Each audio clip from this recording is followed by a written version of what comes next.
Okay, lecturer ni berasa kecewa lah sebab impian masa kecil dia tu dah ada satu halangan. Ada seorang lecturer, dia memberi satu berita buruk di dalam satu kuliahnya.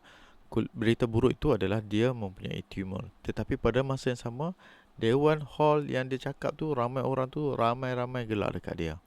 Sebab apa gelak dekat dia? Cara dia menyampaikan berita itu dengan santai dan menyeronokkan. Selepas dia cakap macam tu, dia terus buat pumping, menunjukkan bahawa dia masih lagi sihat. Dan dia kata dia nak bercerita tentang kisah dan pengalaman dia, apa yang berlaku dalam kehidupan dia.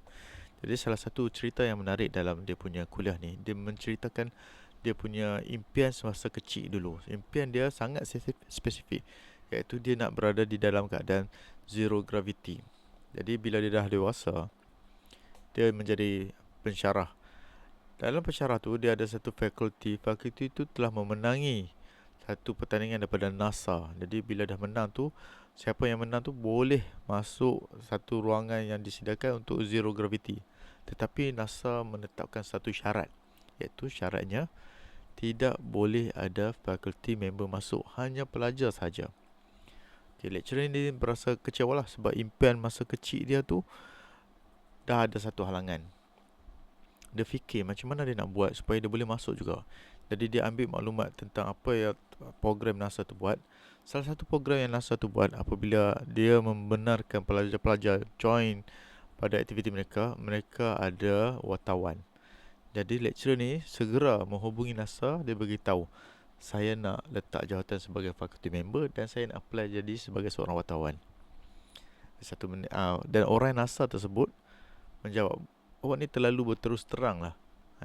Dia kata tak apa, dia memang nak benda tu. Dan akhirnya dia dapat masuk sebagai seorang wartawan. Dia tayanglah video tu, slideshow dia tu. Okay, lecturer ataupun kuliah yang dia bagi ni adalah selama 2 jam dan ada direkod di dalam YouTube. Apa yang menarik adalah kebanyakan apa yang dia cakap tu kita boleh ada hubung kait dengan diri kita. Jadi kuliah yang di YouTube ni saya dah dengar, saya ingat saya sekitar tahun 2017, 2018 dan sampai sekarang 2025, hampir setiap tahun saya akan dengar sekali. Saya sangat-sangat sarankan supaya anda mengambil sedikit masa untuk dengar kuliah ini, sama ada semasa memandu kereta ataupun semasa sebelum tidur. Dengarlah, dia sangat-sangat memberi satu inspirasi lah. Yalah, orang tu dah nak mati dah, tapi dia sanggup keluar bagi kuliah terakhir dan bercakap tentang impian.